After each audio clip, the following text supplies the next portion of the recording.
Numericals, numericals, numericals. I don't like numericals, I avoid. But numericals like me, I cannot avoid. Am I right, children? Yes, children. So, we cannot avoid the numericals, whether we like it or not, whether we love it or not, because we need marks, we need a percentage, and this is an area where many students are getting confused. Even the best students also, yes, they are having that ability to do the numericals, but still they are getting confused. Don't worry, children. Today we are here with the best numericals, top numericals from the entire syllabus. Children, one thing, let me give a clarity here. I am not saying that just practice these numericals will be asked. No, that is not, no, we are not going to give wrong promises. So always, we are very transparent to the students, right?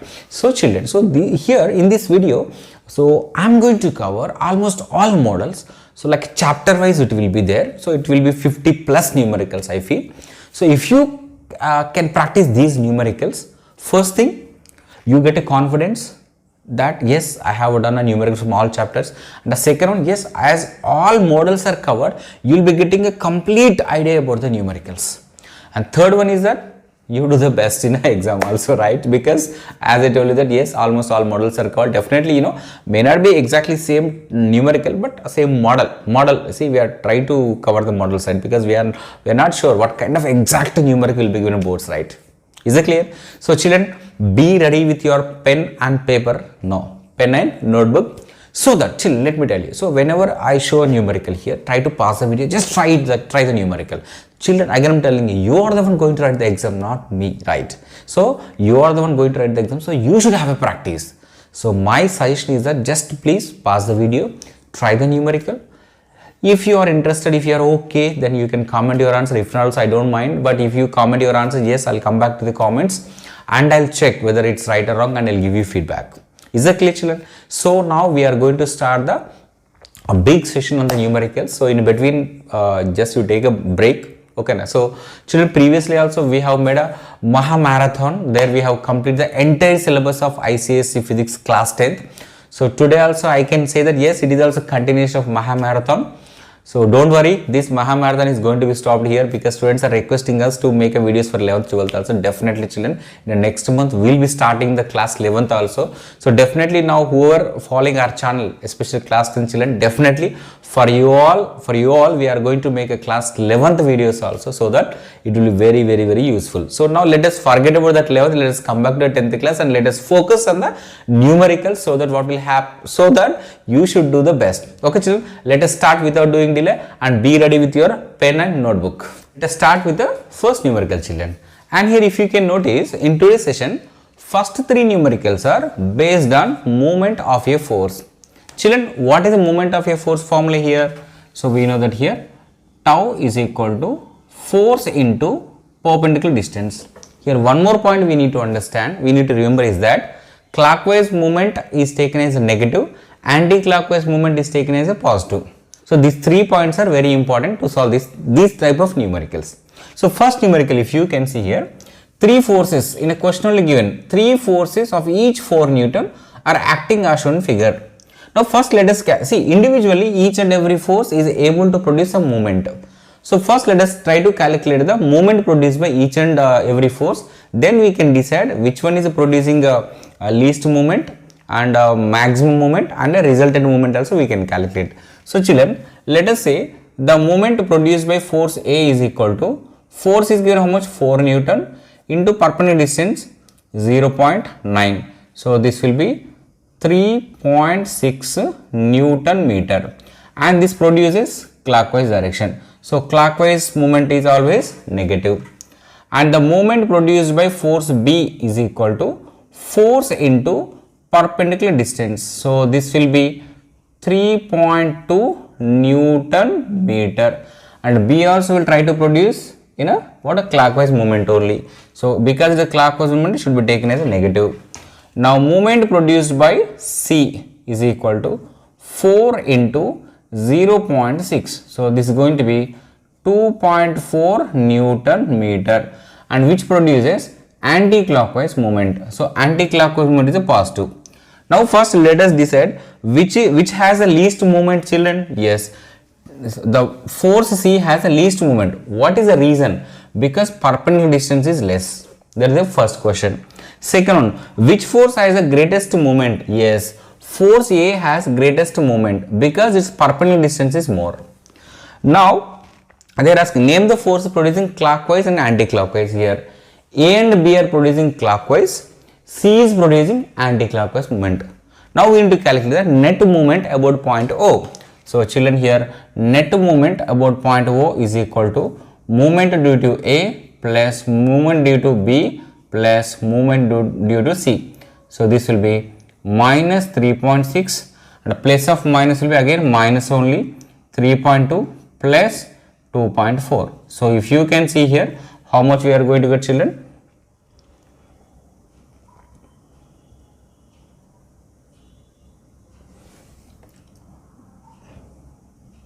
Minus 4.4 Newton meter. As we got a minus, which means what? The result moment is in clockwise direction. Done? Fine. Now come to the second question here. So here moment produced by F1, let us calculate first. So that is tau 1 is equal to, let us say it is F1 into R1. For suppose this is R1, this perpendicular distance will be R2, let us say. So this is going to be 5 into 2. This will be how much, children? 10 Newton meter. But here F1 is producing what are anti-clockwise moment is a positive. Okay, fine. And the second one, moment due to F2, that will be tau 2 is equal to F2 into R2. So this is going to be 3 into 4. So this will be how much? 12 Newton meter. So as it produces clockwise movement, children, it is a negative. So now net movement about point O we need to calculate, that is due to about point O. So this will be tau 1 plus tau 2. So this is going to be 10 plus of minus 12. So resultant will be minus 2 Newton meter, or you can write 2 Newton meter in a bracket clockwise. Done? Fine, children. Now third numerical, if you can see, children, in a numerical only a clue is given. What is that clue? Uniform meter rule. So whenever it is given uniform meter rule, yes, let us draw. Yes, so 0 to 100 centimeters. 0 to 100 centimeter. It is said that it is pivoted at a 58 centimeter mark. So it is pivoted at 58 centimeter mark. Now children, it is our common sense. Just you think. Now do you think it will be balanced? Obviously no. This side length is more. Obviously weight will be more. So it will try to produce anti-clockwise movement. But in a question it is said that take a 20 gram force weight suspended either of end so that to make it a balance. But think with a common sense, children. Should we keep left side or right side? Already left side weight is more. So we have to add that weight right side. So here it is, we are adding 20 gram force. That is what? 20 gram force. So this perpendicular distance is how much, children? It is a 42 centimeters. Now they are asking us to calculate the total weight of the meter rule. Children, for all regular bodies, already we learned in the center of gravity concept that total weight will act where it will act. Exactly, it acts at the center of gravity. For this, where is the center of gravity will be there? At a 50 centimeter mark. So at a 50 centimeter mark, the total weight of the meter rule will act. So from pivot, what is distance for? 8 centimeters. Now what we have to do? We have to apply the principle of movement. Children, you have to write that according to principle of movements, of weights, you can write movements of weights. So we can write here W1 into R1 is equal to W2 into R2. So this you can take as a W1, this is going to be a W2, and this will be a R1, and this will be its R2. Now let us substitute here. W into 8 is equal to 20 into 42. So W is equal to 20 into 42 by 8. If you can simplify, 4 2s are 4 5s are 2 1s are 2 21s are. So children, 5 into 21 is how much? 105 gram force. So this is how we can calculate the numericals based on what actually moment of force. Just copy this, we'll continue.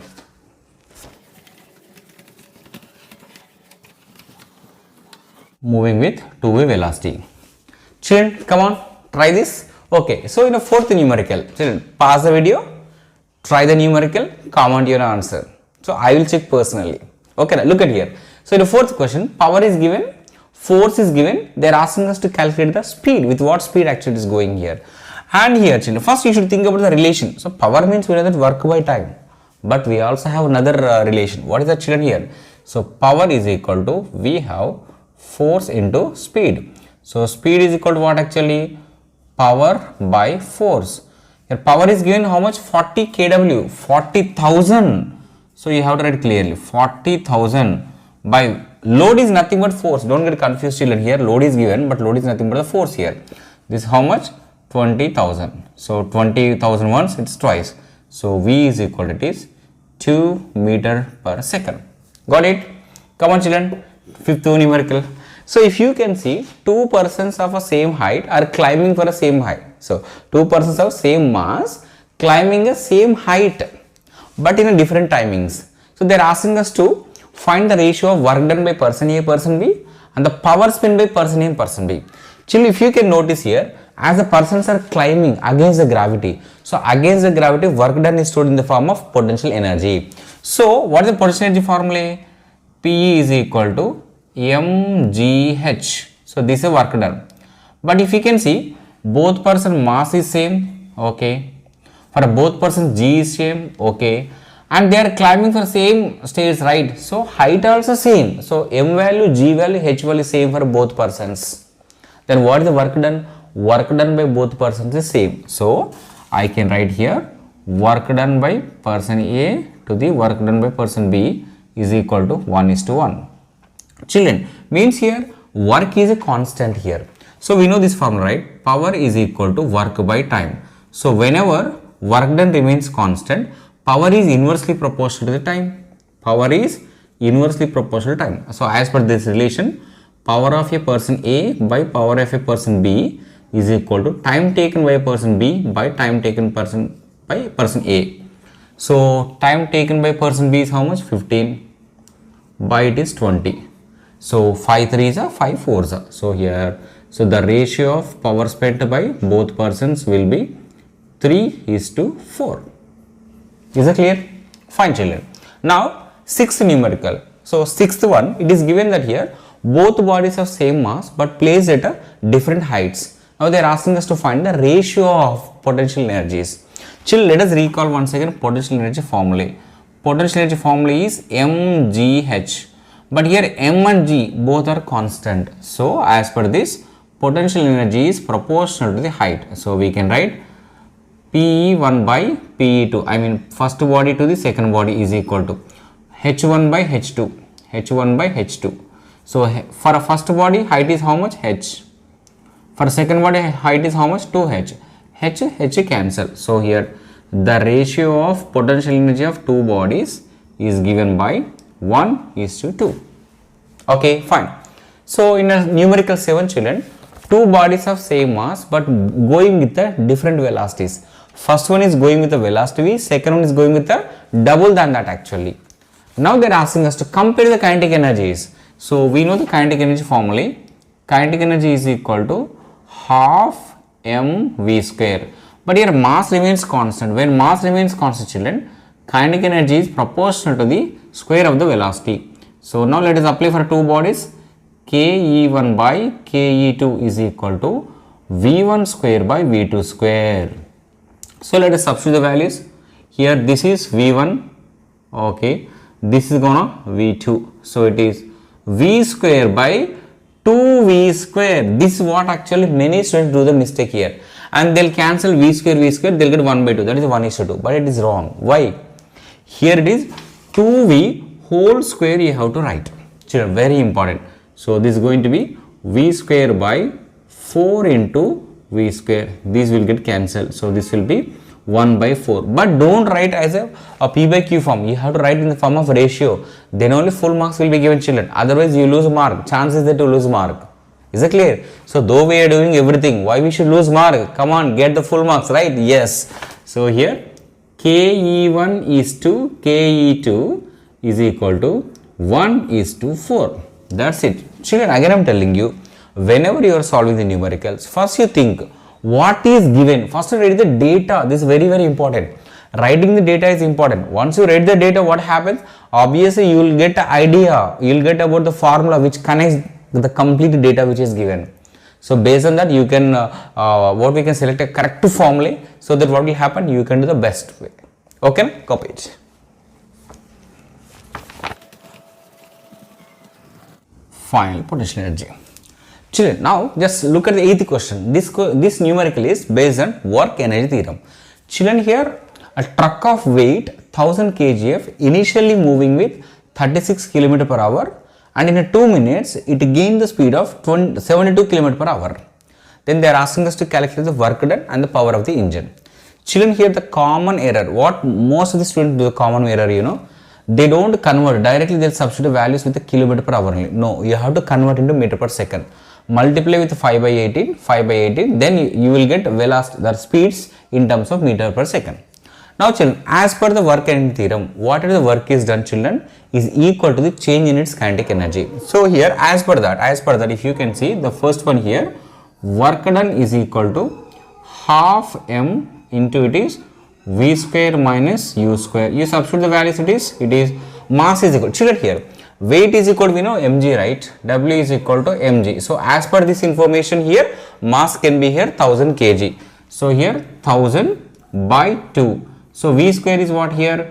20 square minus, and it is the 10 square. So 1000 by 2 is going to be the 500 into 400 minus 100. This is going to be a 300. So this will be 150000, which means what here? 1,50,000 joule work is done. 1,50,000, what we can say, 50,000 joule is work is done.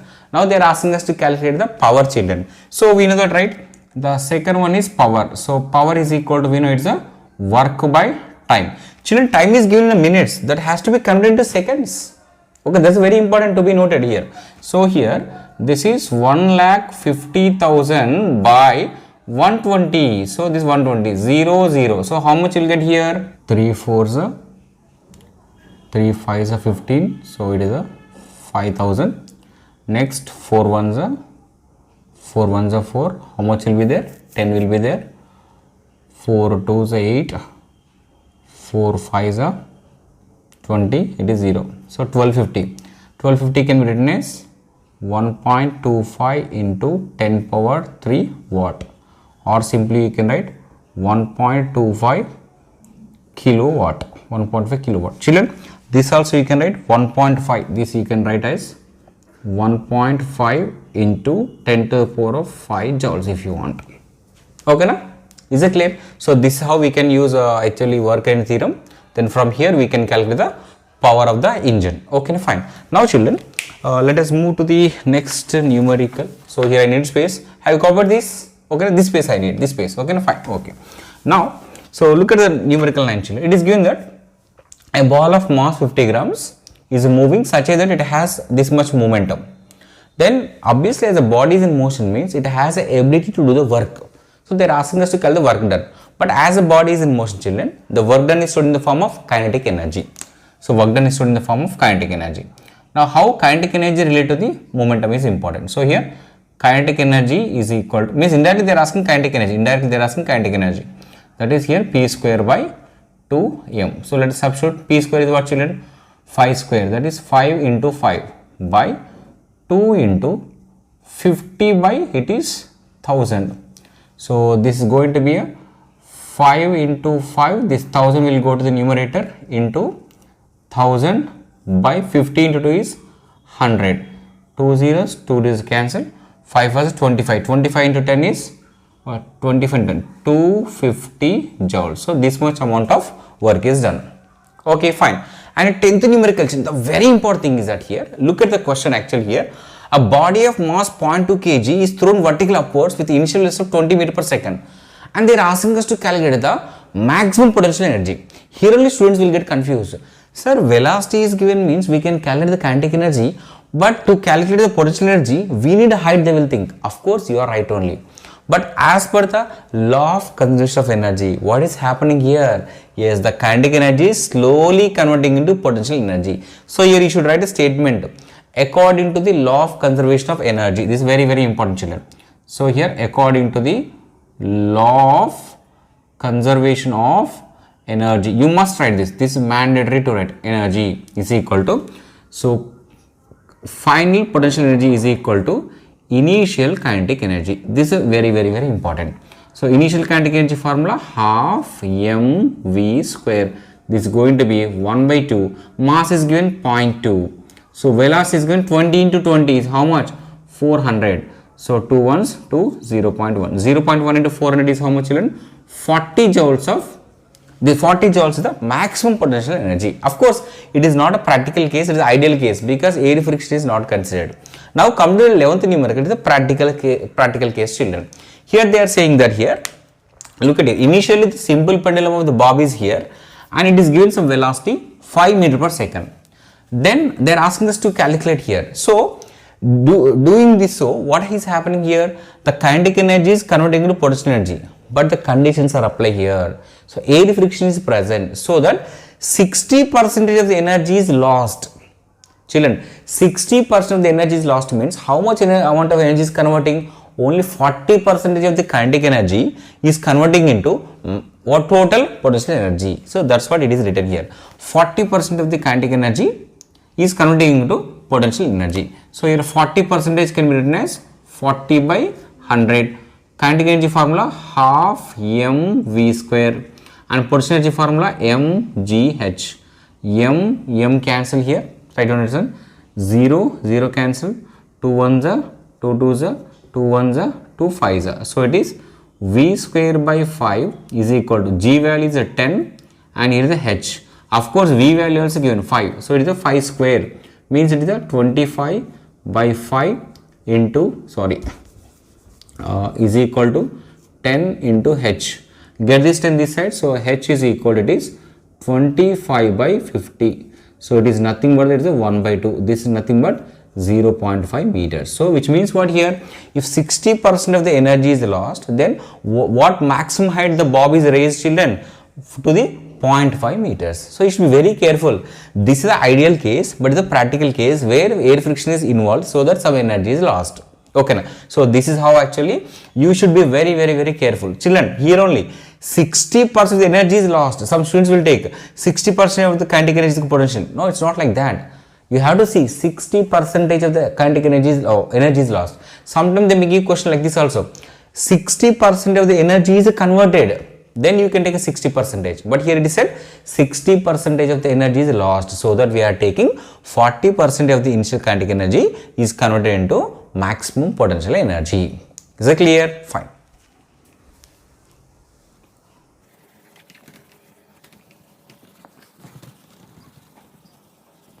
Mechanical advantage is equal to how much? Yes, children. So here these numericals are based on actually what's machines actually.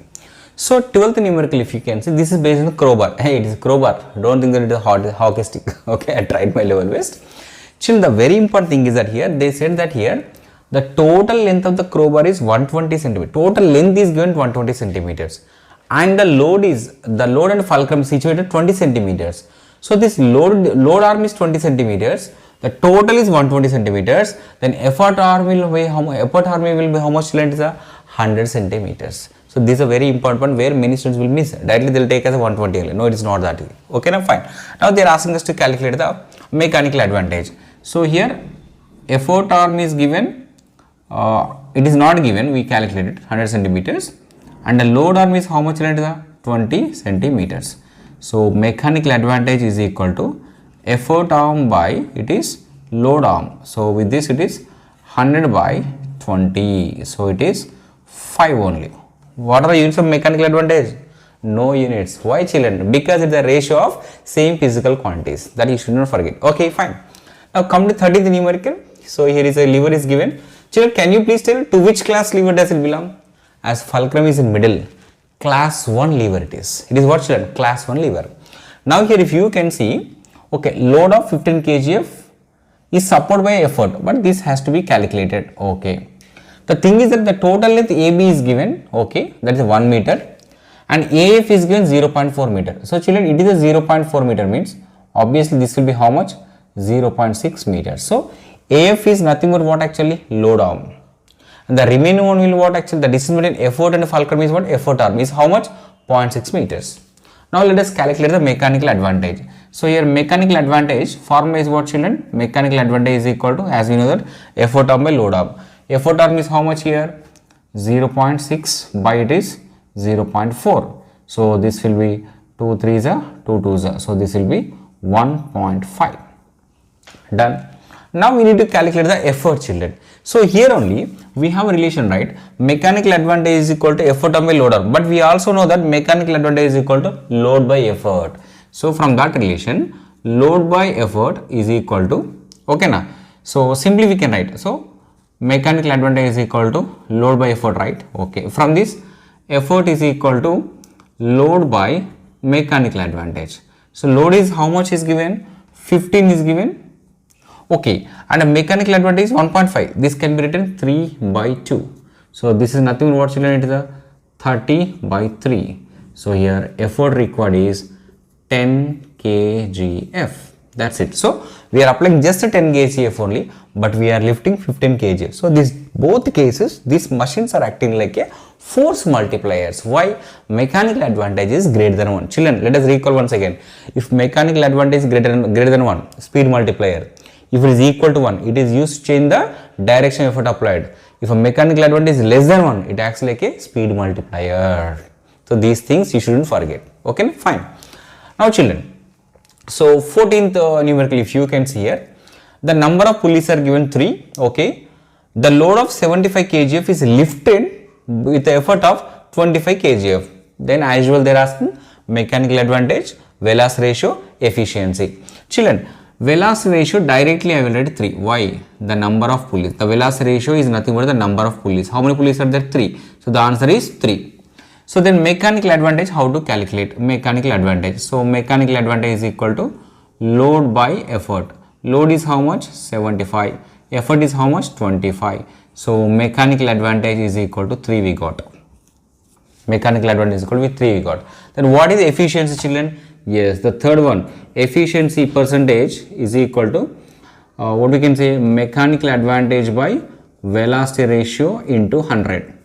So this we got 3 by 3 into 100. So this will be 100%. So 100% is the efficiency of that given machine. Done? Fine, children. Now 15th question.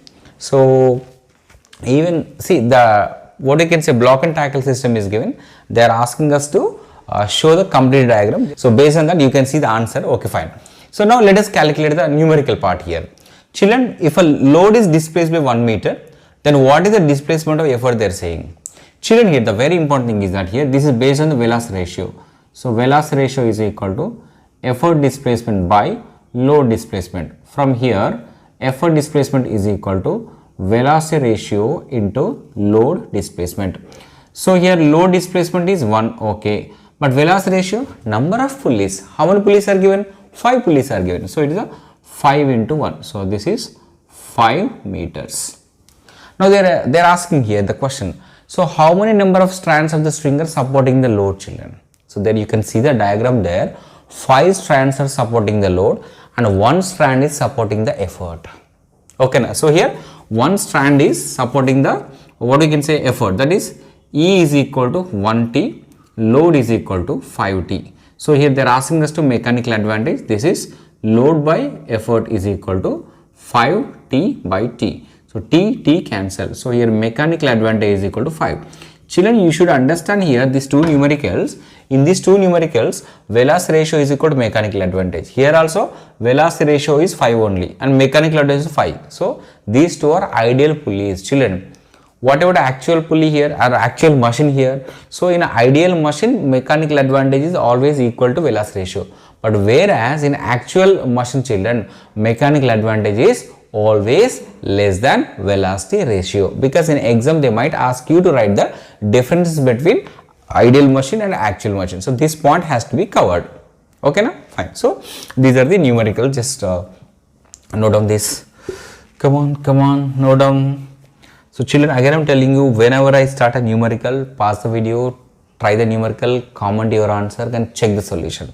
So directly just don't try to simply watch, because you also should have some practice, and don't forget that you are the one going to write an exam. It's not me, right? Okay, now so have practice. Anyhow, solution will be shown here, it will be explained. Okay, but meanwhile, pause the video, just try it. Hope it is copied. 3, 2, 1. Can I erase? Okay, now hope it is done. Yes. Frequency is equal to how much? Children, so these are the numericals based on the light concept here. So if you consider the 16th numerical, speed of the light in a vacuum is given, refractive index is given, and they are asking us to calculate the speed of the light in that particular medium. So children, from the definition of refractive index, mu is equal to V into C by V. From this, V is equal to, it can be C by mu. Children, this can be written as 3 by 2, right? Yes, we can. So then this can be 3 into 10 power 8 by 3 by 2. 3 will cancel. This 2 will go to the numerator. So here V is equal to 2 into 10 power 8 meter per second.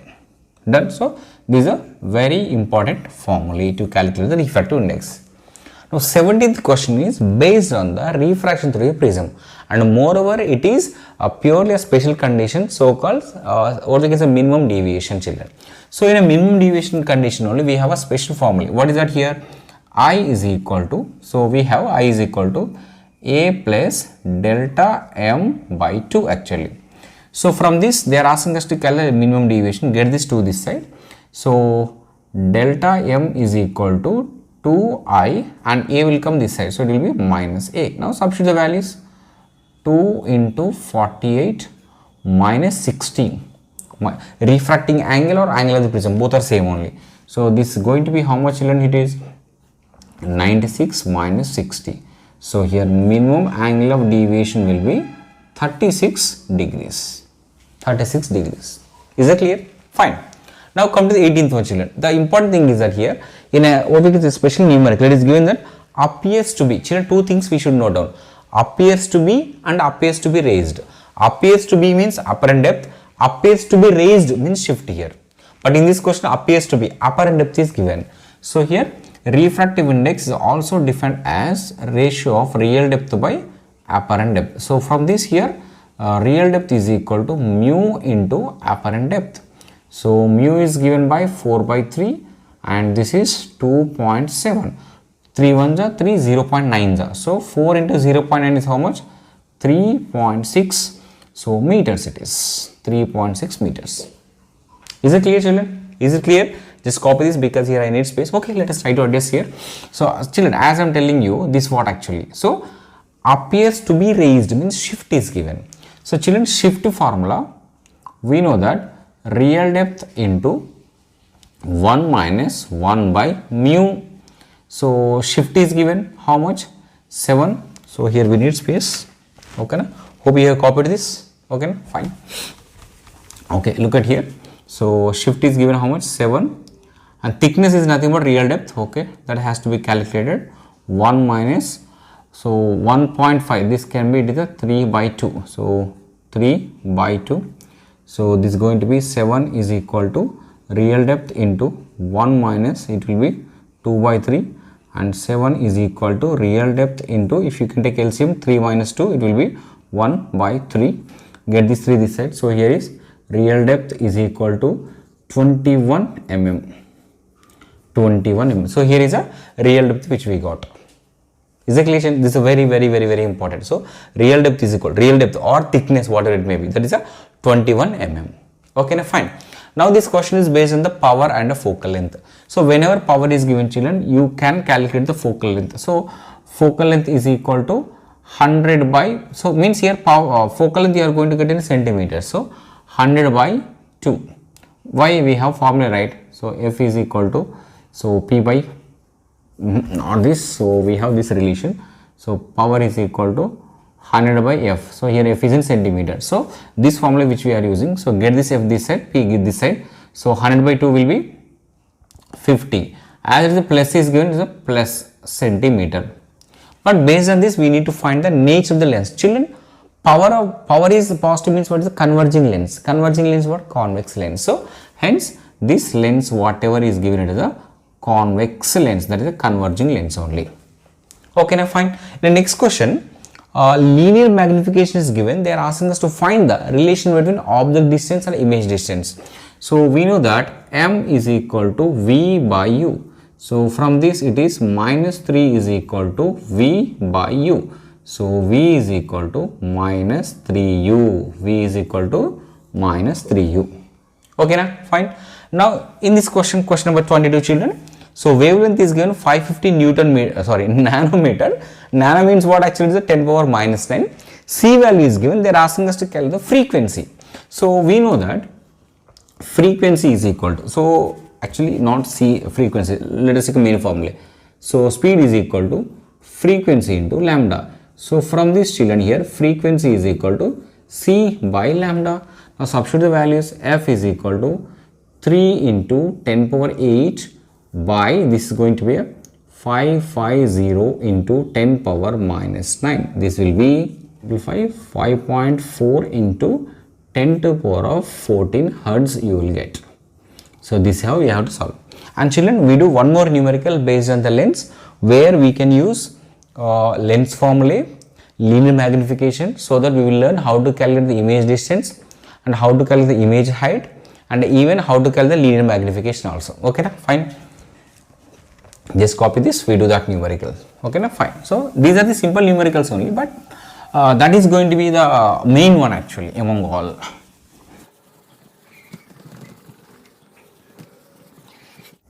Is given 10 centimeters. Children, these two are very important, and before going to solve this numerical, let us recall once again sign convention, children.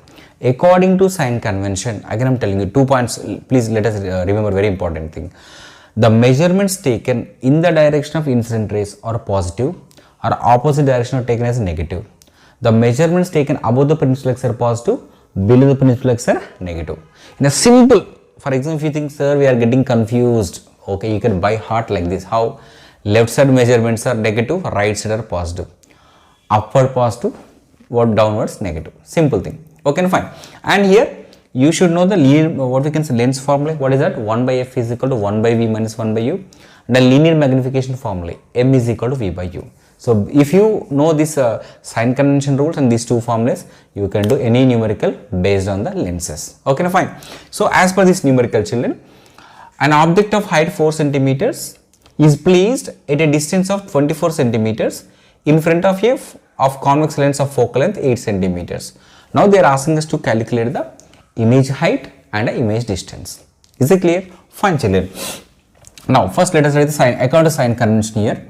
So here object height is given, 4 cm place only, why? Above the principal axis, and object distance is left side, so it is a minus 24 centimeters. So as per the sign convention rule, focal length of converging length, that is convex lens, is 8 centimeters. Okay, na? Children, come on, try to calculate the image distance and image height. Come on, pause the video, try the numerical and comment your answers. Come on children, you have to try. It's very important. See, whether you do right or wrong, the second thing, children, but whether we are trying honestly or not is important. Children, now you try, so that in exam you do the best. Come on, do it. come on. Oh, what is this time? Oh, it's morning 3:30. Still no problem. Yes, we are for exams. Okay, fine, children. Okay, so today till we complete this entire session, no sleep, nothing. Okay, now, so because all our students are in tension, then how we get sleep? Okay, now come on, children. Yes, okay, got it. Come on, let us do. So here lens formula, what is the lens formula? Let me write a common here, useful for both. 1 by f is equal to 1 by v minus 1 by u. Let us use this formula, children. So here 1 by 8 is equal to 1 by v minus by minus 24.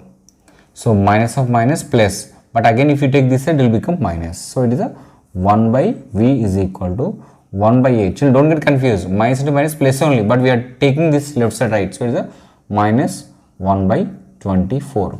So here LCM will be 24, 8 3s are, okay na, and here 24 ones.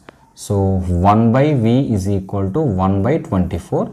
Then obviously here V is equal to 24 centimeters. So we got a positive. So positive means what? Real image is found right side. Okay na? Fine. Now children, so this is a position of the image. Now what is the height of the image? How to calculate here? Image height by object height is equal to image distance by object distance. So with this, so image height, can we write like this? Image distance by object distance into object height? Yes, it can be. So V we got as a 24. U is, sorry, is a 24. Sorry children. Please. 3 minus 1 is 2. My God, it is 2. So it is a 1 by 12. So this is 12. One should be very careful. So this is what actually might happen in exam also. That's what we will suggest the students. Once again you cross check after completion of the numerical. Okay na? So here, so it is not 24, rather it is a 12 by minus 24 into it is a 4. 12 ones are 12 twos are 2 ones are 2 twos are. So here image height is equal to minus 2 centimeters, which means what? It is found below the principal axis. Now let us see the magnification children. So M is equal to image height by object height. Image height is minus 2, object height is 4. This will be minus 1 by 2. So M is equal to, we got minus 0.5. So which is less than 1. So less than 1 means what children? It is a diminished image. And a minus we got means it's a real image only. So this is what the characteristics children. It's very important. So and object distance is 24 centimeters. Image distance is 12 centimeters. Where is 12 centimeters? Try to understand. Okay. Now. And here object height is 4 centimeters. Image height is what children? Image height minus 2 centimeters. Which means what? It is a diminished image is formed. It is a diminished image. Just copy it more. Minus 2. Okay. Now. So it is the real inverted diminished image. Done? Fine. Now come to this one children. So it is a, see why I have taken this numerical, try to understand. This is a convex lens numerical with a real image case. It is a virtual image case. Here it is given that an object of height some x is placed in front of a convex lens at a distance of 10 centimeters, so that the convex lens is forming virtual image only but 3 times bigger than the object. So this is a situation given. Now they are asking us to calculate the image position and focal length also. So look at here children. So it is given that object height is x, then image height will be 3 times, right? 3x. Both will be positive. Why? Above the principal axis only. So then linear magnification. So okay, we can take directly also. So hi by h naught is equal to v by u. So from this image height is 3x by 3 is equal to v by, u is what actually left side, right? So it is a minus 10. It is going to be a minus 10. So this is x children. So this is x. So x cancel. Then v is going to be a minus 30 centimeter. Why we got minus here? Because image also formed same side, right? Okay. Now how to calculate the focal length they are asking. So 1 by f is equal to 1 by v minus 1 by u. So here 1 by f is equal to 1 by v. V is minus 30 minus of minus 10. Minus into minus plus. So this will be minus 1 by 30 plus 1 by 10. So children, it is 1 by f is equal to LCM will be 30 minus 1 plus 3. So this will be 2 by 30. This is going to be a 1 by 15. Children, don't forget that it is a 1 by f is equal to 1 by 15. So f is equal to 15. We got a plus or minus or? We must get a plus only. Why? Because it's a convex lens. Children, if you get minus here, then immediately you should get doubt. So because it is given convex lens, you are getting a minus, which means what? Something went wrong. Then immediately cross check. So this is very important. If it was a concave lens, children, yes, focal length should be negative only. But it is a convex lens, right? Focal length must be a positive only. Okay, na? Children, again I am telling you, it's a sign convention rules and a lens formulae, linear magnification concept. So these three, if you are okay, then you can do the any type of numerical based on the lenses. Is that clear?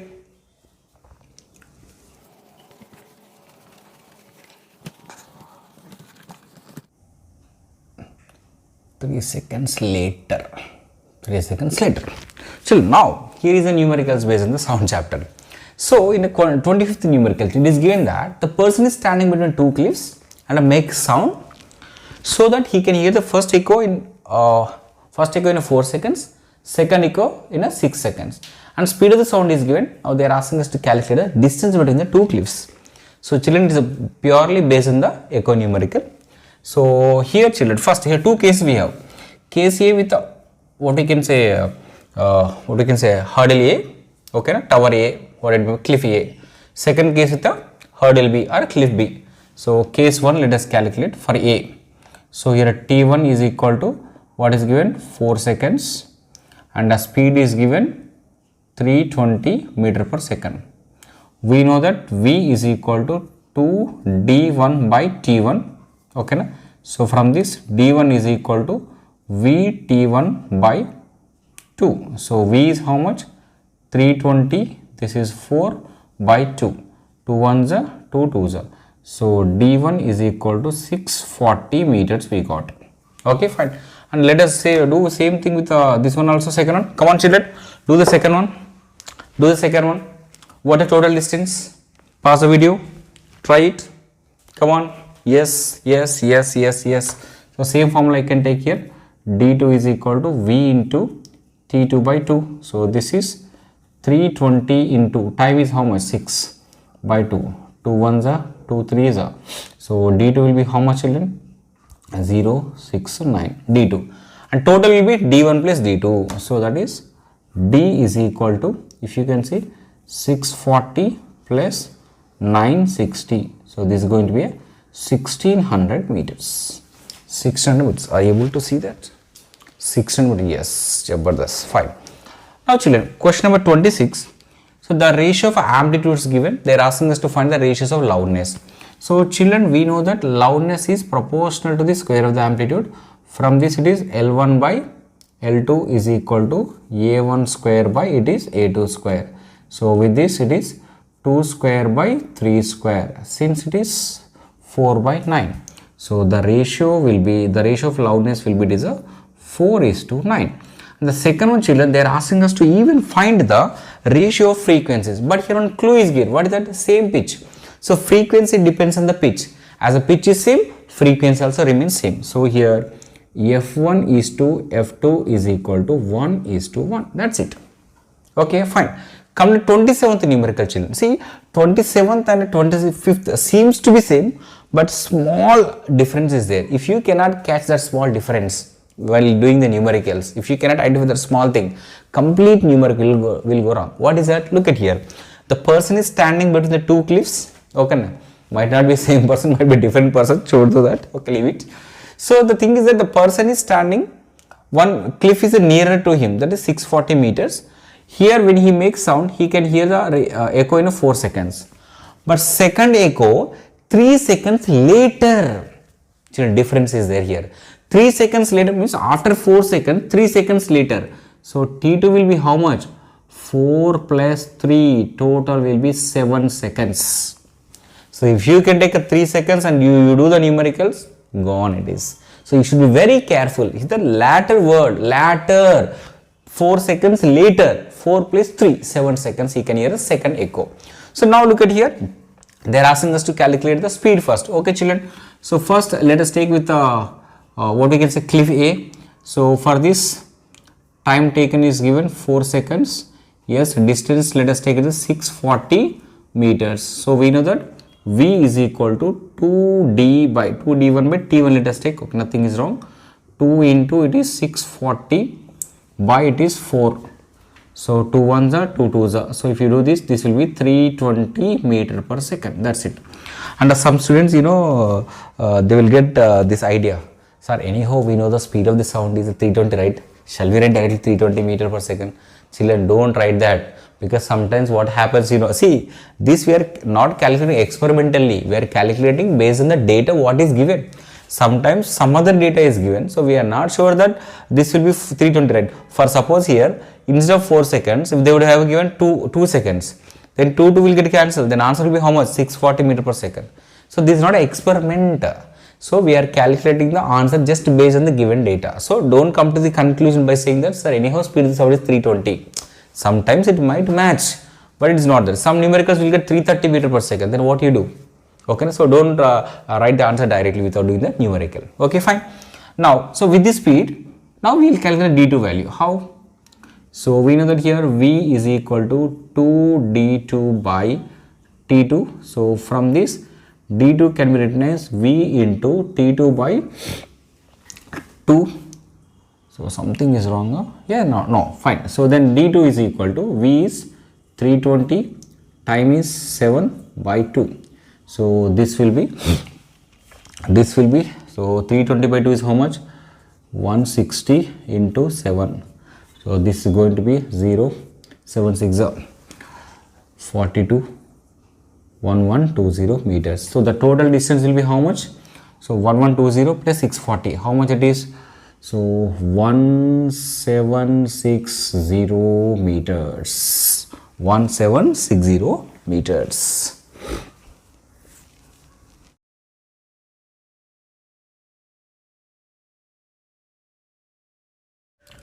2.5 seconds. Children, here in this numerical, if you can see, it's like a James Bond question. Firing, right? Okay. So here is a cliff. So initially the person is standing at this position. It is initial position. Then here he fires a gun, children, and he can hear the echo after 3 seconds. Then what happened? By holding the gun, he is moving towards the cliff by 82.5 meters. Again he fires a gun. Then he can hear echo in 2.5 seconds. Children, initial distance might be a d because it's unknown that to be calculated.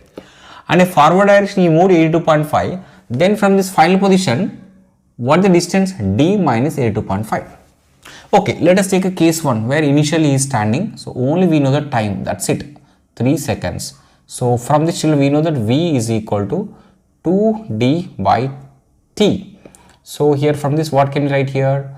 V is equal to 2d by 3. Okay, let it be to the equation 1. Now, in the second case, children, let us apply the same thing here. V is equal to, but d is going to be how much here? D minus 82.5 by, time is given how much here? It's a 2.5. So the equation 2. So from these two equations, children, as LHS are equal, RHS can be equated. Yes. So it is 2d by 3 is equal to d minus 82.5 by 2.5. Do the cross multiplication. 2.5 into 2d. This will be 5d is equal to, with 3 you multiply. 3d minus, this will be how much, children? 825. 24. So 247.5.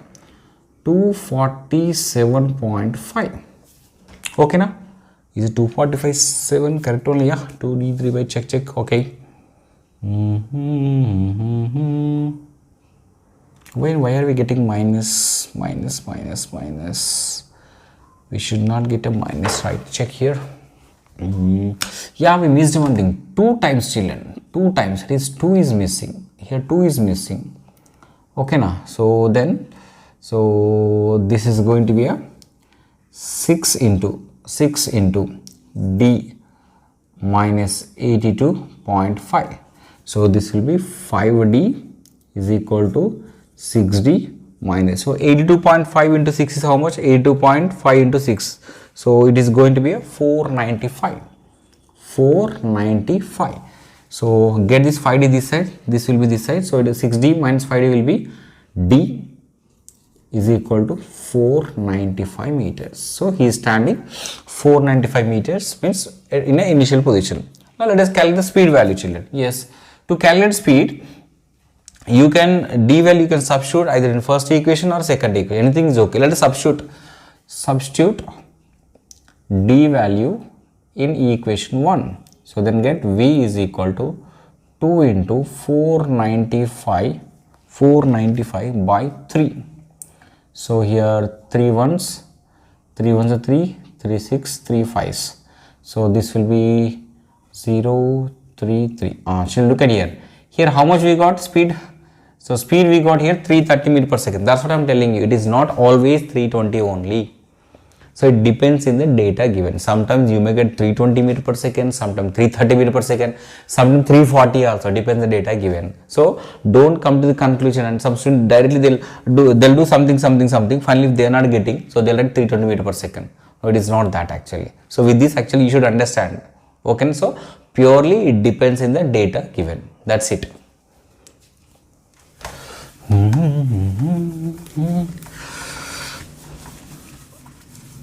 R2 is equal to how much? So look at here, 29th question. Here current is given, this much amount of current is passing through a conductor of resistance 20 ohm. Then what should be the potential difference? So current is given in milliampere, that we have to convert into amperes.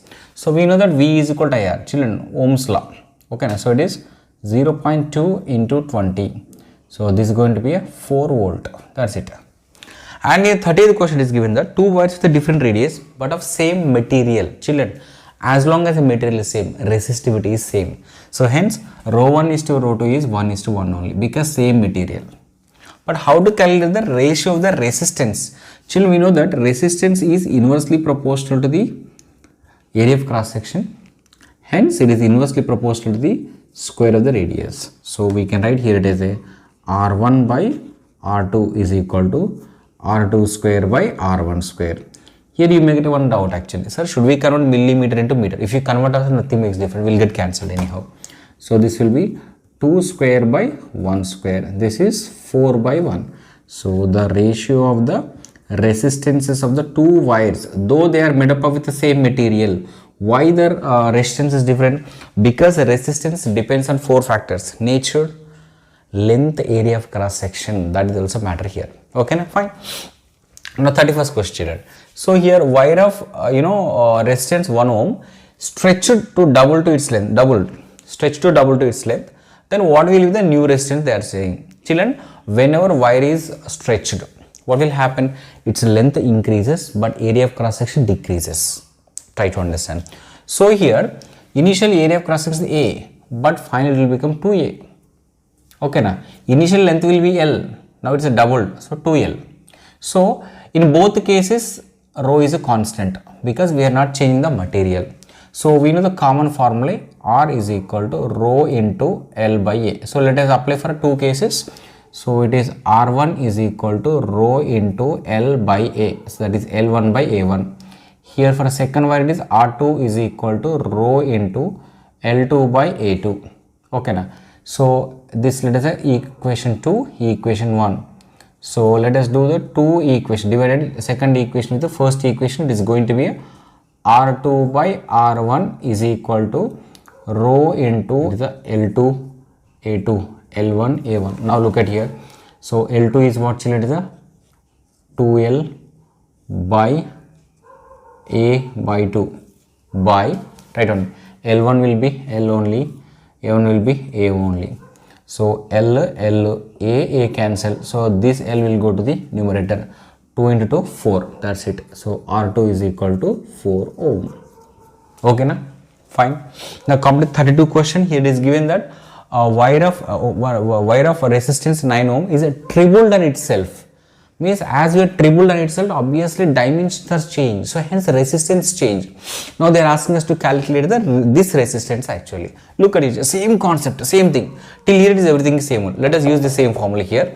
So here R2 by R1. Children, as it is tripled on itself, length will be decreased by 3 times, but area of cross section increased by 3 times. Okay, na? So this is rho into L2 will be is given anyhow 10 centimeter by A2 will be 3A, A is not known. Okay, rho into L1 is 30, so A1 is A only. Rho cancel, so A cancel. So if you can see R2 is not known, R1 is 9, which is equal to, so if you can simplify 10 by it is a 90. Okay, now. So this is going to be 9, it's a tens. So R2 will be 1 ohm. Is it true? Let me check here. R2 is equal to, what will be the answer, children? You also can try.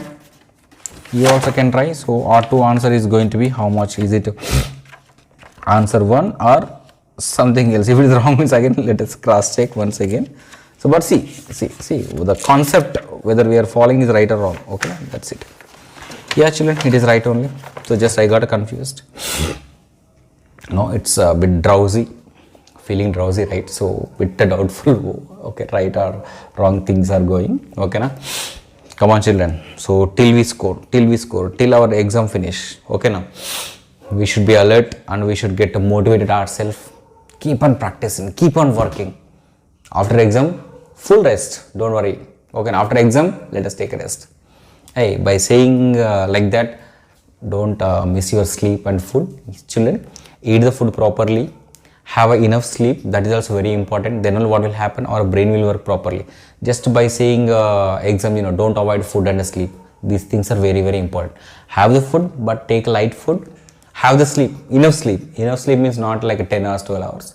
Try to sleep early. Try to wake up early. Morning, just try to read so that you can, what we can say, concentrate more during the morning hours. Okay, na?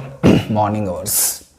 So in between 1 hour current power is lost. So almost now it is around 4 o'clock. Fine. Copy it.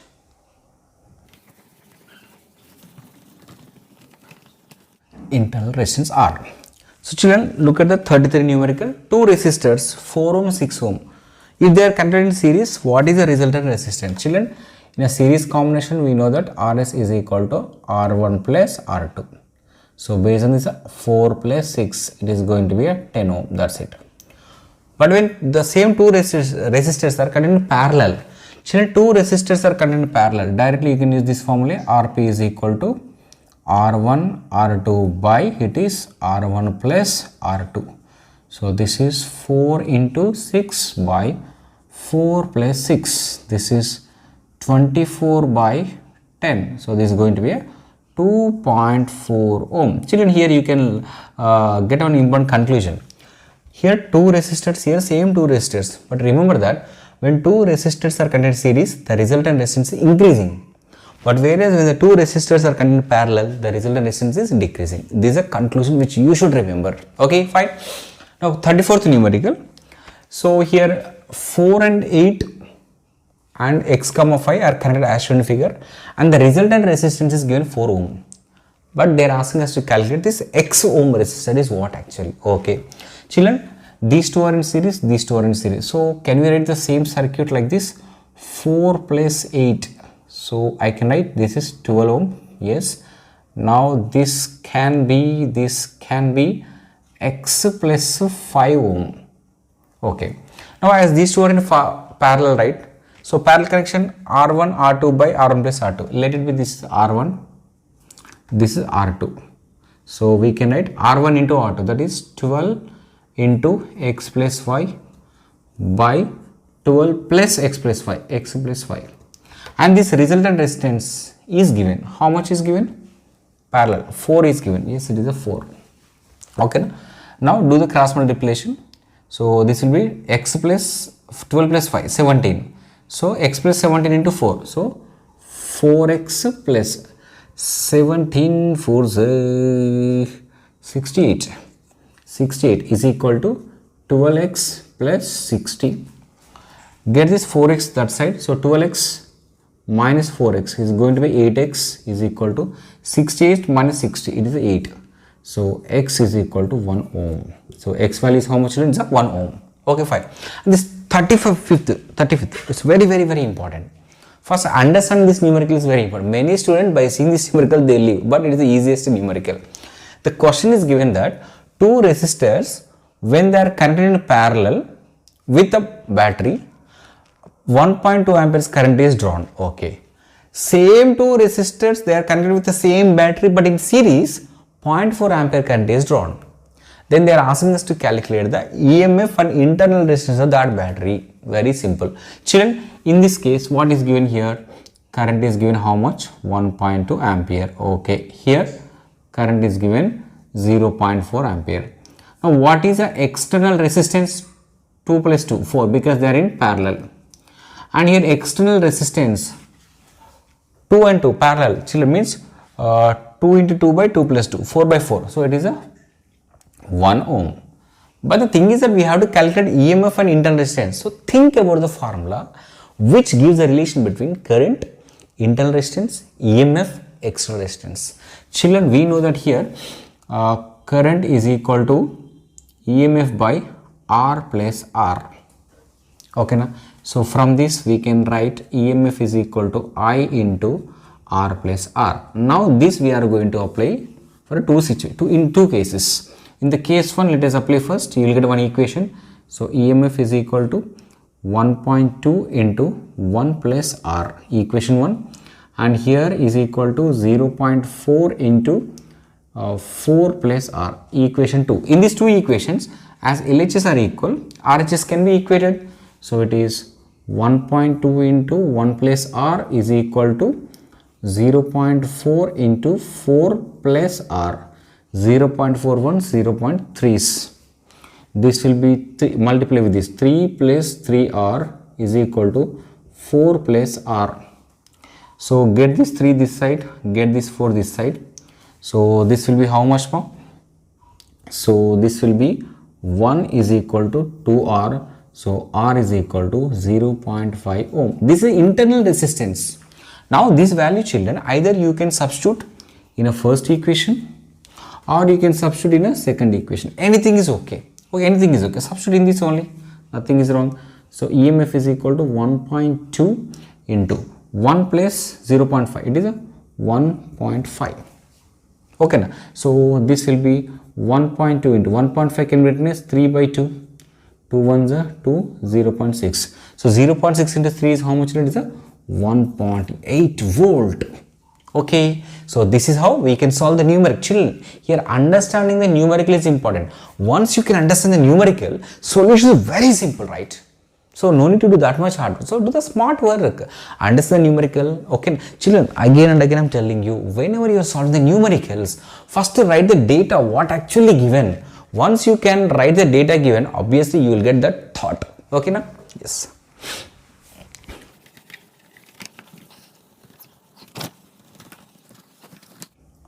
₹4.20.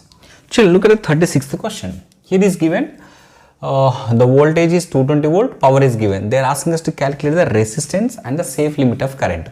So first let us calculate the safe limit of current, children. So we know that it is P is equal to VI and I is equal to it is P by V.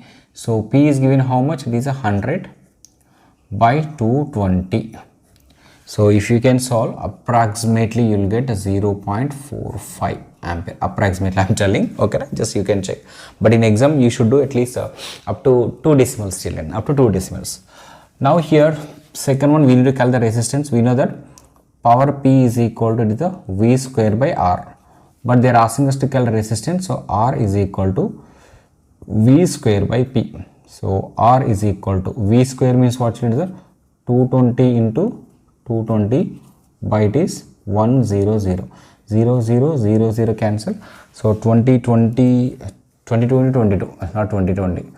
So it is 484 ohms. So it is R is equal to 484 ohms.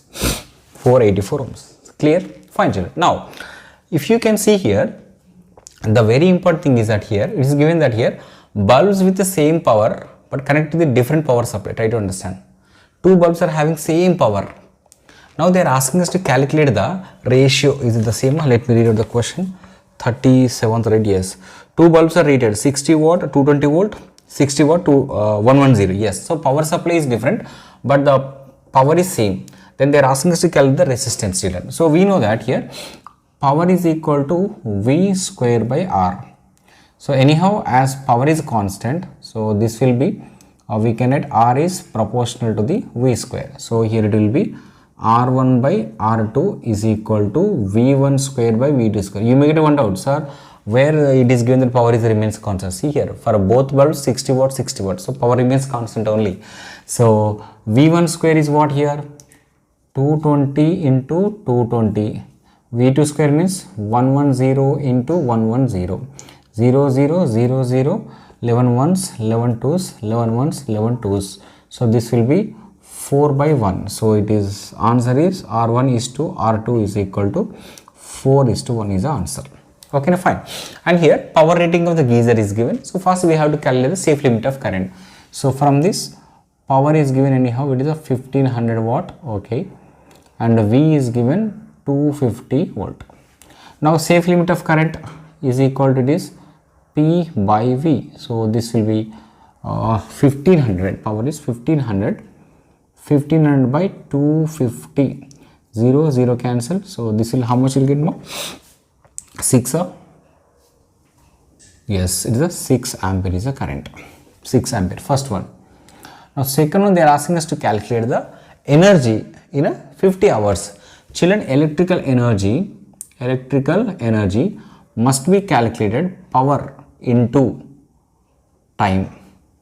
But the important thing is that power must be in kilowatt, time must be in hours. So here power is given 1500 watt. It can be written as 1.5 kilowatt. So it is 1.5. Time anyhow it is given hours only. 5 it is 0 only. So this is going to be 750 kilowatt hour. Or children, you also can write 75 units, because here kilowatt hour is nothing but actually unit only. Fine. Now third one, they are asking us to calculate the cost of electrical energy. Cost. How to calculate? The number of units into cost per unit. So number of units are 75 and it will be 4.2. So how much will get, children? It is 75, 4.2.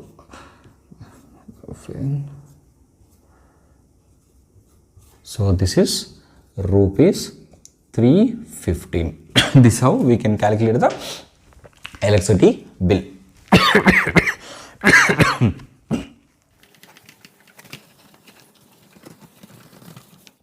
So across secondary coil, what will be the EMF? Still look at here.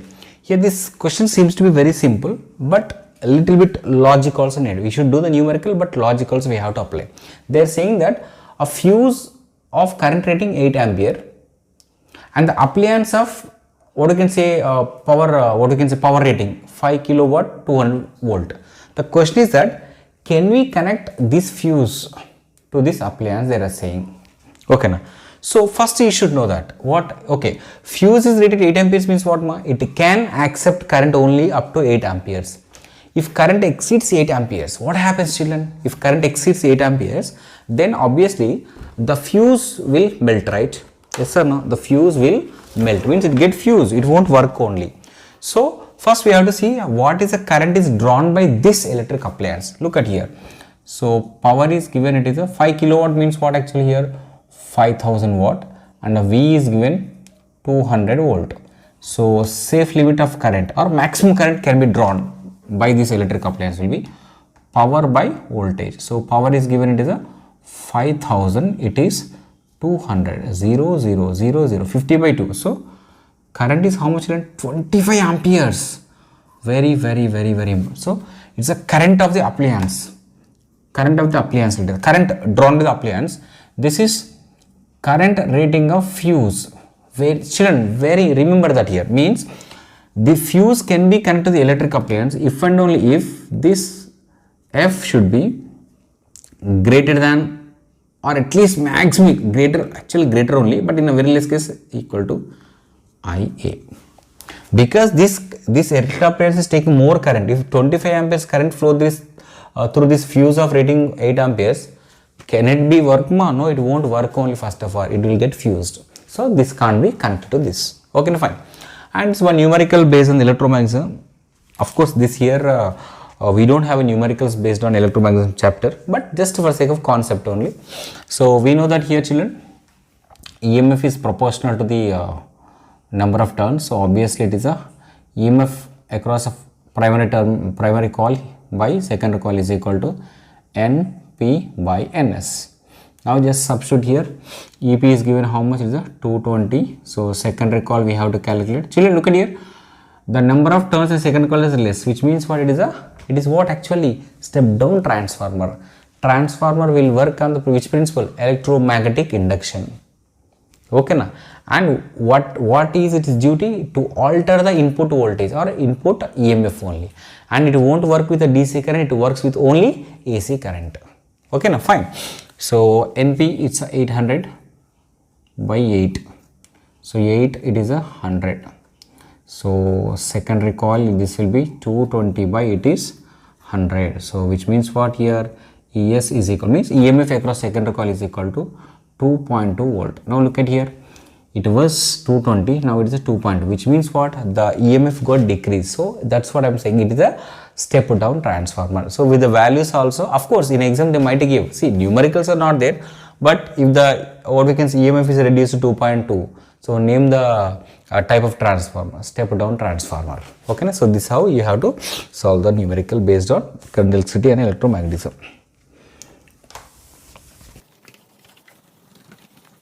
Specific capacity.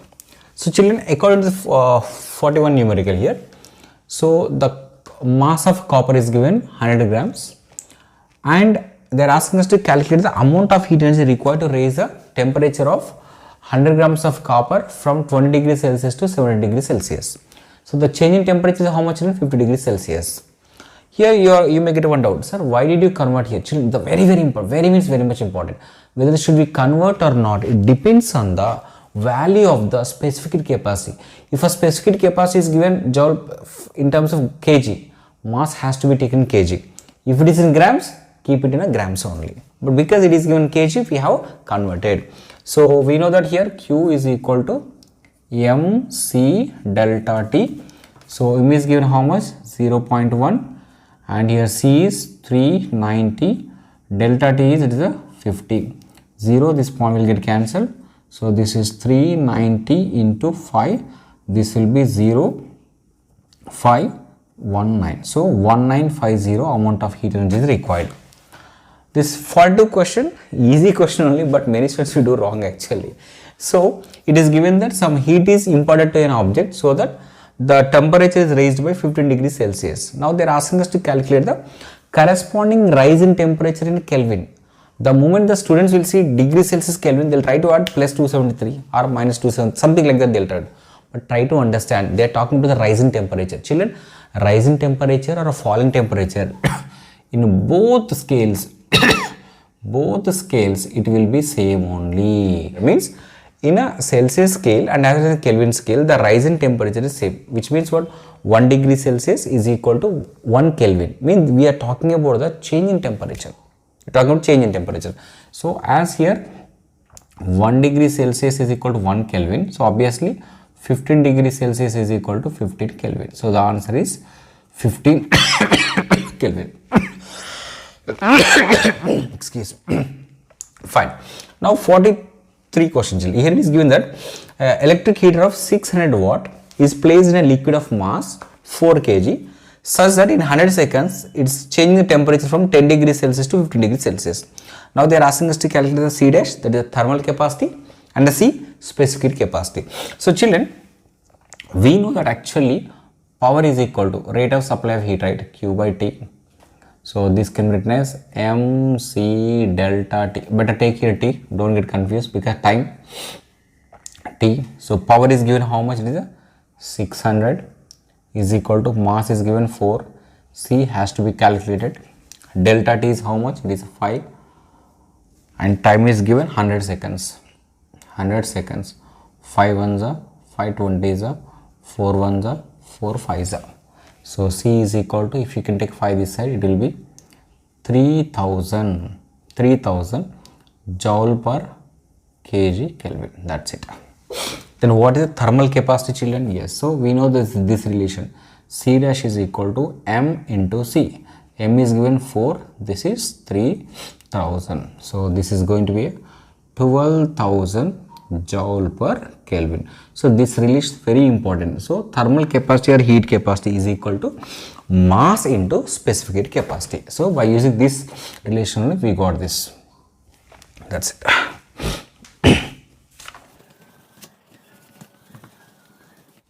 Specific latent heat of fusion. Heat of fusion of ice we need to calculate. Okay, now fine children. Now look at here. So children, 44 numerical here, hot water is mixing with the cold water. So hot water mass temperature is given, cold water mass and temperature is given. So here you can use by using a principle of calorimetry, children. What is that here? M1 C1 delta T1 is equal to M2 C2 delta T2. In both cases, nature of the material is water, so specific capacity will be same. So if you can simplify this only, directly we will get actually T is equal to M1 T1 plus M2 T2 by M1 plus M2. So direct formula you can apply. Okay na?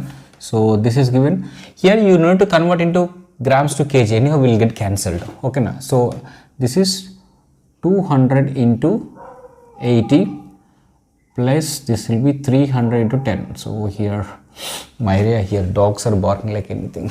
It's okay na? It's already okay na? So but don't get distracted. I should not get distracted, you should not get in between. So many times so many disturbances are coming. Okay, fine. So this is 200 plus 300.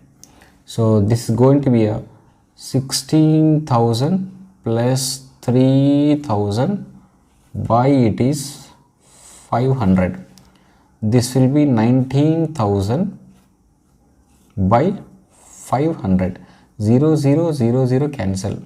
So then final temperature will be 5 3s are 15, 5 6. So 36 degrees Celsius. Clear? Fine. But 45th question, not same, little bit what a twist will be there. It is given that when hot water of mass 300 grams at 50 degrees Celsius is mixed to the cold water of mass 600 grams, the cold water temperature raised by 15 degrees Celsius. So if its temperature raised by 15 degrees Celsius, at what temperature it was? Means they are asking the initial temperature of the cold water. Okay na? So children, here same concept, we can use C1, C2 will get cancelled because both waters only. But M1 into delta T1 is what? What we can say, the fall in temperature of hot water, fall in temperature. Let us say T is the resultant temperature, then delta T1 can be written as T1 minus T. And here M2 into delta T2. That's it.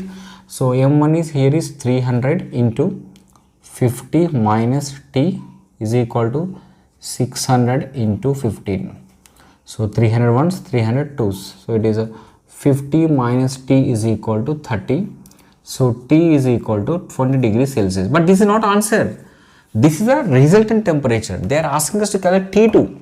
So how? So we know delta T2 is equal to T minus T2. Delta T2 is given 15. This is for raising temperature. 15 is equal to 20 minus T2. So T2 is equal to 20 minus 15. So this is 5 degrees Celsius. So 5 degrees Celsius is the initial temperature of the water, cold water. Okay, fine. And here children, so the mass of the ice is given how much? I think it's 10 grams. So 10 grams of ice initially at a 0 degrees Celsius. To convert this into water at 50 degrees Celsius, this much amount of heat energy is supplied. Then they are asking us to calculate the specific latent heat of fusion of ice. Children, in a first case, what is happening? There is no change in state. Sorry, there is no change in temperature. Only there is change in state. So here, let us say Q1 is equal to ml amount of heat energy is absorbed. Let us calculate that. So Q1 is equal to mass is how much? 10. Acha. But the thing is that here it is in grams. Okay. So let us take this value also in gram only. This is 4.2 joule per gram Kelvin. Okay na? So it is now it is a 10L. Okay na? Equation 1. Now here let us say amount of heat energy required is Q2, because there is no change in state, rather there is a rise in temperature. So MC delta T. So Q2 is equal to MC delta T formula, MC delta T. So M is how much? 10. C is 4.2. Delta T, change in temperature, 50 minus 0, it is a 50.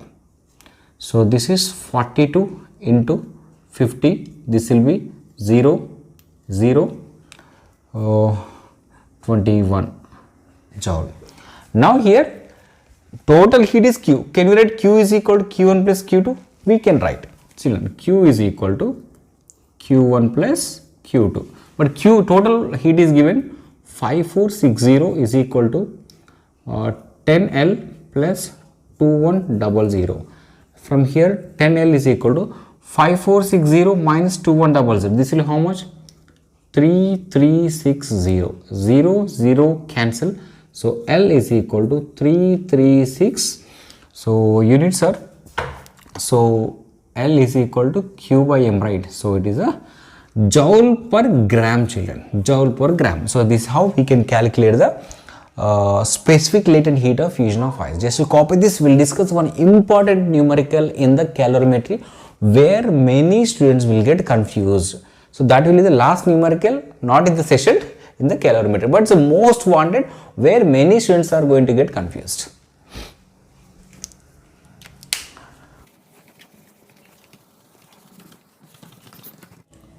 This is 5 degrees Celsius. Children, first let us understand this question. Then you will come to know that what is the difficulty which many students are facing when we are solving just the immediate one more numerical. First let us try to solve this numerical, then here only we solve that numerical also, so that you can compare, and so that what will happen, you know, you may not have any kind of even small doubt also. Just listen to me here. So in this question, children, it is given that a water of 150 grams, it is already there in the vessel. Initially its temperature is 30 degrees Celsius. Okay, now they are saying that how much amount of ice which is 0 degrees Celsius is to be added to that water, so that the water temperature is brought to 5 degrees Celsius. So to bring the water temperature from 30 degrees Celsius to 5 degrees Celsius, how much amount of ice to be added is a question. Okay, means first you have to decide here which is a hot body, which is a cold body. Obviously water is a hot body, ice is a cold body. Means here water is losing the heat, ice is gaining the heat. So first let us calculate the heat lost by the hot body, that is the water. So as per the question, its mass is given, temperature 30 to 5 degrees Celsius. So fallen temperature is how much? 25 degrees Celsius. Its specific capacity is given. So here let us say Q3 is the heat lost by the hot body. You can put Q1, Q2, it's not a big task. So M1 is equal to how much it is? 150. C1 is equal to 4.2. Change in temperature is how much? It is 25. So if you can multiply, how much will you get? 15,750 joules. So this is a heat lost by the water. Heat lost by the water means not completely. So as its temperature is falling 30 to 5 degrees Celsius, so its temperature is coming down, which means what? It is losing heat. How much amount of heat? 15,750. Now another side we think about the cold body. Here what is a cold body? Here ice. See, don't forget that initially ice is at 0 degrees Celsius. So first that ice will convert into water at 0 degrees Celsius. Again this water temperature to be raised to 5 degrees Celsius, means the total temperature 5 degrees Celsius. Children, here you may get one doubt, sir, from where this water is coming? Children, this water is different, but this is a water which we are getting after the melting of ice, right? Got my point? Yes, look at here. So initially ice at 0 degrees Celsius. To convert ice at 0 degrees Celsius to water at 0 degrees Celsius, the amount of heat absorbed will be Q1 M into L, because there is no change in temperature. Whereas from 0 degrees Celsius water to 5 degrees Celsius water, children, this water is obtained from this ice, because ice completely got melted, and this is water which we obtained. So 0 degrees Celsius water to 5 degrees Celsius water. Here again some amount of heat is absorbed. How to calculate? Q2 is equal to MC delta T. So this total, if you can add Q1 plus Q2, you will get the total amount of heat absorbed by the ice at 0 degrees Celsius to convert into water at 5 degrees Celsius. Because on whole they said that resultant temperature is 5 degrees Celsius. This point you should not miss. Okay, fine. So let us calculate here. So this is here M you can take as a common, because how much amount of ice? M. This we don't know, this to be calculated actually. So L plus C delta T. So here M into L is how much? 336 plus, so C is how much? C water. So it's water rate 4.2. Change in temperature is, yes, change in temperature from where to where? 0 to 5 degrees Celsius. So which means what here? 4.2 into 5 joules. So try to, so this is the total heat, children, try to understand. This is a total heat gained by the ice. This is a total heat lost by the water. Now what we have to do, according to principle of calorimetry, heat loss by the water equal to heat gain by the ice. Let us equate. So let us say this is lost. So this is gain, sorry, this is a heat gain, total heat gain. This is a total heat lost. So we know that it is, let me draw here. So Q gained, that is the heat gained, is equal to heat lost. So gain is equal to how much, children? M into 336. Achha, 336 plus 21 is how much? 336. So M into, so this will be 357 is equal to 15750. So M is equal to how much here? 15750 by 357 is equal to 44.11 grams of ice is needed. Children, so this much amount of ice is required to bring the water of 150 grams, which is 30 degrees Celsius to 5 degrees Celsius. These are quite natural only. But now we will see one more numerical. Hope it is clear, children. Just copy it. So without erasing this only, we are going to continue. That is the specialty of the next numerical. So now, yes, look at the numerical also. So in this numerical, it is given that a vessel of thermal capacity value is given. So in this numerical, previous numerical, children, thermal capacity of the copper vessel is not given. But in this numerical, the thermal capacity of a vessel is given. You may get a wonder, sir, what makes the difference? Children, in a question, if they say that the thermal capacity or specific capacity of a vessel is negligible, then you should not consider the heat gained by the vessel or heat loss by the vessel. But whereas in this particular numerical, it is given that thermal capacity of vessel also given, which means what? We need to consider the heat lost by the vessel also. That makes a difference. That makes it, of course, means in the previous question, cold body is ice only, hot body is only water. But in this question, present question, hot body means two hot bodies. What are those? Vessel is there, in that water, hot water is taken. So vessel also hot body, the water which is taken also hot body. Then you may get a one doubt. So then what is the temperature of the vessel? Same temperature of water. So water is at 30 degrees Celsius means vessel also at 30 degrees Celsius. Water temperature is falling to 5 degrees Celsius means vessel temperature also falling to 5 degrees Celsius. So hot body water and here, so vessel also. So mass is given 100 grams and the specific capacity is given how much? It is approximately it is given. So 0.4, just check that, yes. So 0.4 is given. Children, 0.4 joule per gram Kelvin. And you tell me, what is a fall in temperature? Children, fall in temperature is same as like that of the water, because both are initially at the same temperature. Because children, again I am telling you, water temperature is X, vessel temperature also X. Water temperature is falling to Y, vessel temperature also falling to Y. This is a very important point to be noted. Okay, so here there obviously 30 minus 5, this is going to be 25 degrees Celsius. Now let us calculate the heat lost by the vessel. So M2 into C2 into delta T, that is 100 into 0.4 into 25. So this is going to be how much, children? So this I can write as a 10 into 4, because 10 into 0.4 is 4 into 25. This is 100 into 10,000. So this is a 1000 joule heat lost by the vessel. Now children, so this you cannot hear, of course. So till here it is correct only. Heat gain is equal to heat lost. But if you can see heat gain, so here what is that body gaining the heat? Only ice. So yes, it is correct only. So here heat gained by the ice is equal to lost means here is water plus even vessel also, that's it. Children, this is the difference between previous numerical to this numerical. Again I am telling you, in a question either the specific capacity or thermal capacity of vessel is not given, they will take negligible, then don't consider the either heat loss or heat gain in the vessel. But if either the specific capacity or thermal capacity of vessel is given, you need to consider the either heat loss or heat gained. Okay, now fine. Let us now calculate here. So I's value, how much we got? Already we got, right? So how much we got? 357. Okay, this is m times of 357. So now this is 15,000 plus 750. 15,750 plus 1000 it is.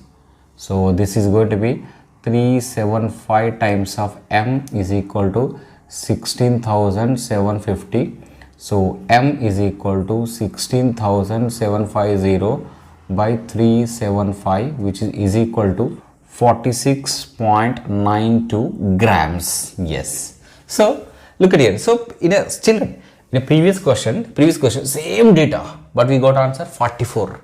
In this present question, we got 46. Why? We are including the vessel also here. Vessel also we are.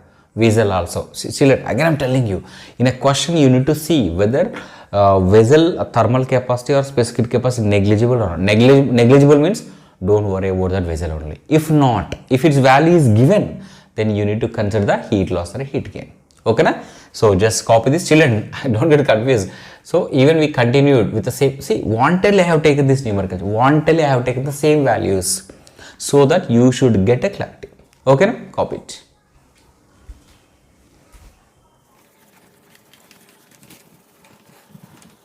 (172) Children, so these questions are based on alpha, beta, gamma decay. So before going to do this, let us recall once again. So during alpha decay, what happens? Which means what? If any nucleus emits alpha particle, its atomic number is decreased by 2, mass number is decreased by 4. If any beta particle is it emits a beta, any nucleus emits a beta particle, what happens? Atomic number is increased by 1 and there is no change in mass number. Then what happens if any nucleus emits gamma? Then what will happen? There is no change in atomic number as well as mass number. Now look at here, children. So nucleus A. So it is given that the composition of nucleus, the nucleus A, its composition is what actually? Protons are 84, neutrons are 128. So then what is the mass number, children? Number of neutrons and protons will become mass number, right? So this is going to be a 212.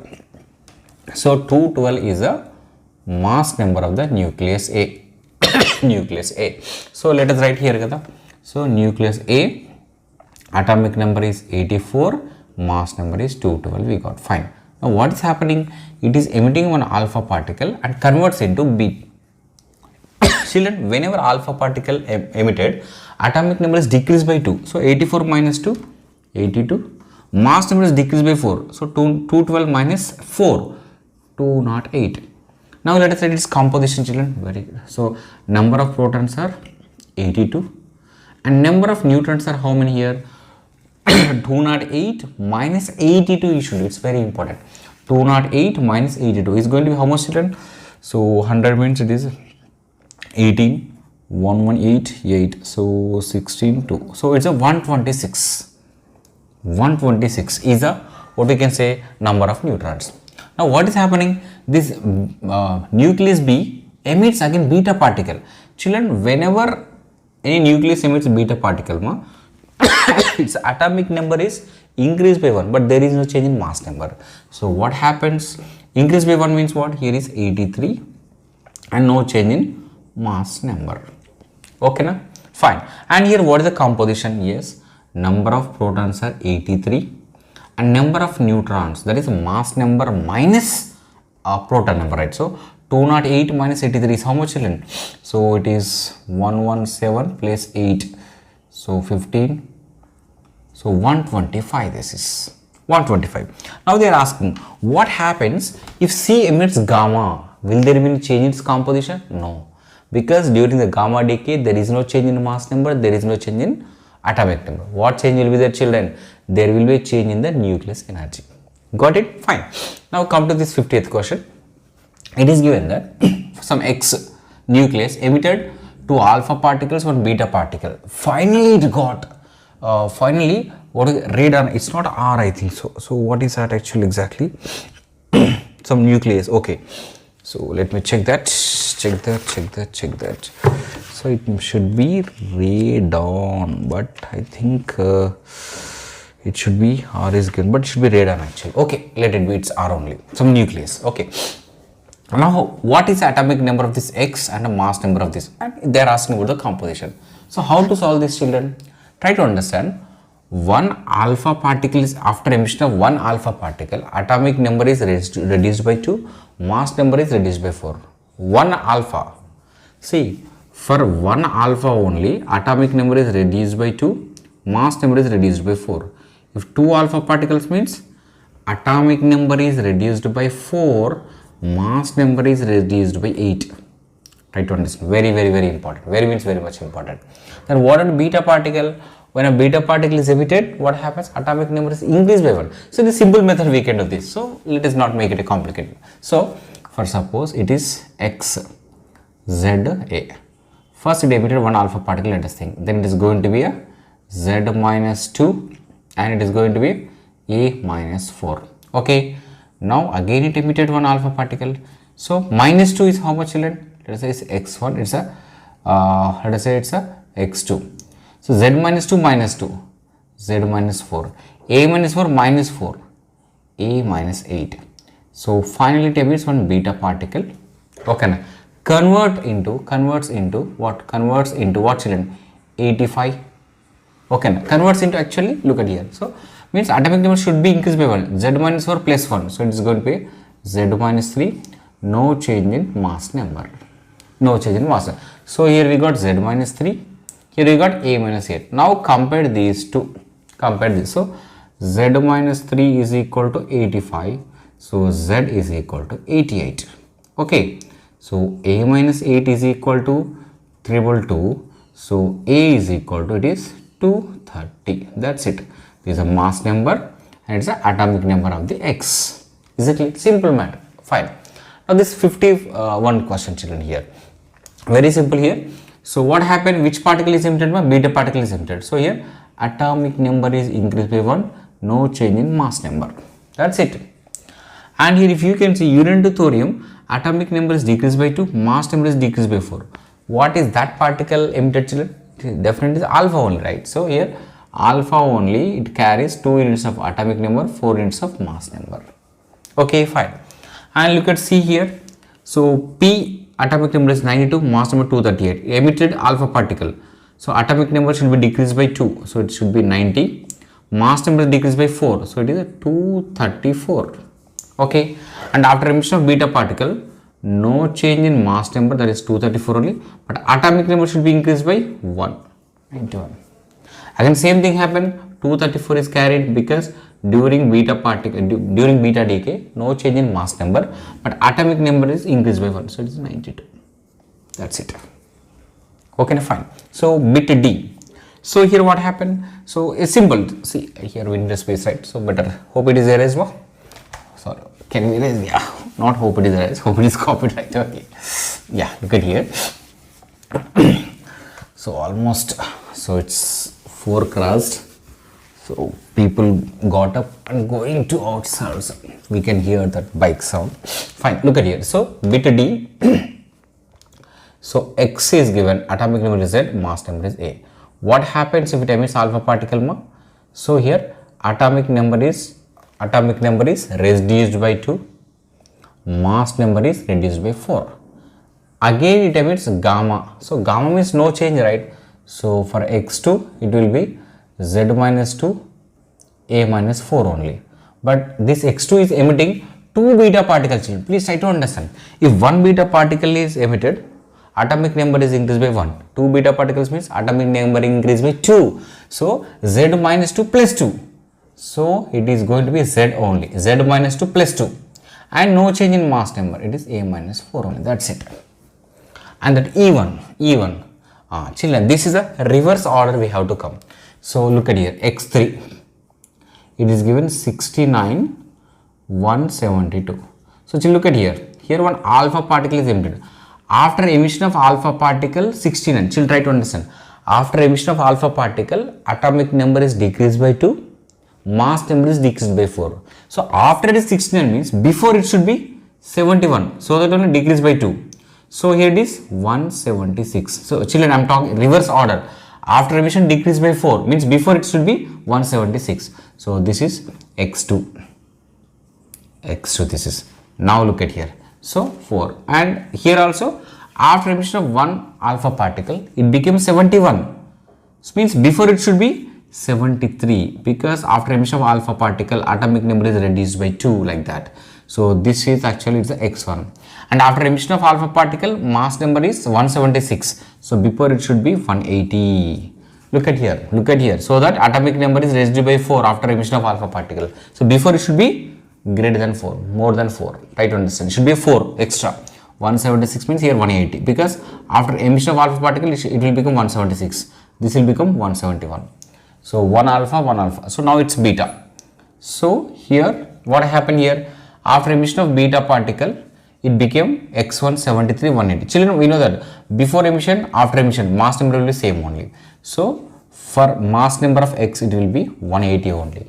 Then what is the atomic number of this x, children?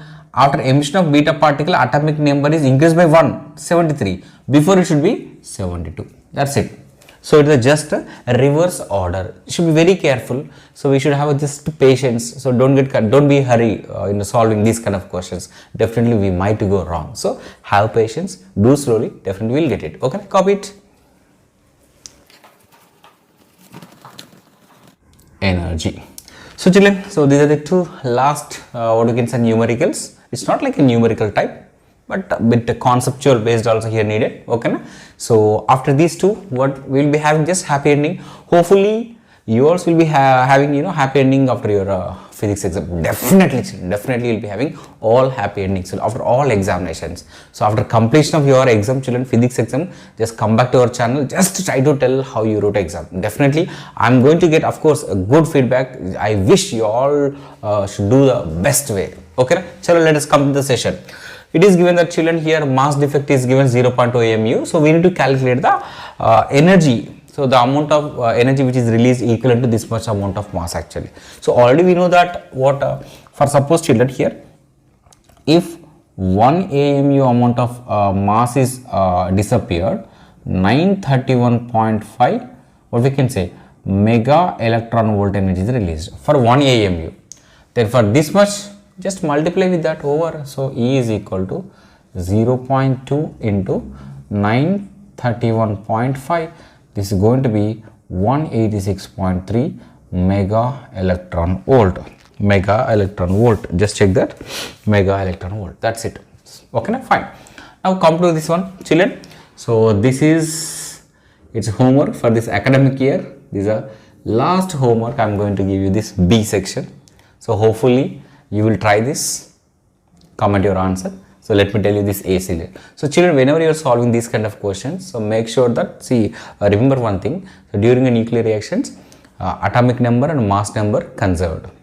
This means left side and right side, atomic number, mass number must be same. So look at here. For suppose here, it is 92 plus 0, 92 only. Here 56, 3 into 0, 0 only. So 92 minus 56, how much, children? So this is going to be 36. Fine. Now here many students will do like this, 92 plus 1 they'll do. No, 3 into 1, 3. So 92 plus 3, 95. So this total is 95. So this side 235 plus 1, 236. So 236 minus 95. How much, children, sir? 36, 105. So this is going to be 141. So this is 141. Is it 141? Check once. So 141, 92 plus 3, 6, 2, that is, yes. So this is 141 only. So how much amount of energy released? 190 mega electron volt energy is released. So this is how actually you have to solve. Children, this is for your homework. What you have to do? Just I want you to tell the atomic number of this lanthanum, and here how many neutrons you are going to get.